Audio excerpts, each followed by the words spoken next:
Students, দেখো এই অঙ্কটা আমরা কীভাবে করবো সেটা হচ্ছে এখানেও যে সংযোগ বিনিময় নিয়মের সাহায্যে মান নির্ণয় করতে হবে। এখানে সংযোগ বা বিনিময় নিয়মটা মুখ্য জিনিস নয়, এখানে মুখ্য জিনিস হচ্ছে মান নির্ণয় করাটাই মুখ্য জিনিস। অতএব আমরা সেই পথে আগালে যেটা লিখতে পারি এখানে সেটা হচ্ছে এইটা আছে, কেমন?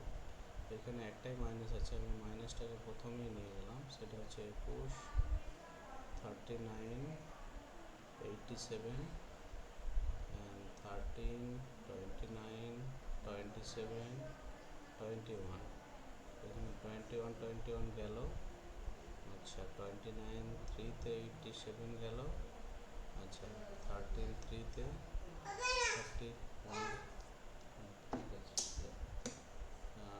13 3-তে 39 গেল, আচ্ছা 9 ইন্টু 3-তে 27 গেল, আচ্ছা 3 3 গেল। ওভারঅল এখান থেকে আমার পেলো গিয়ে শুধুমাত্র উপরে 3 পড়ে আছে, অর্থাৎ হচ্ছে -3। অতএব কারেক্ট অপশান হচ্ছে option B. Okay, thank you.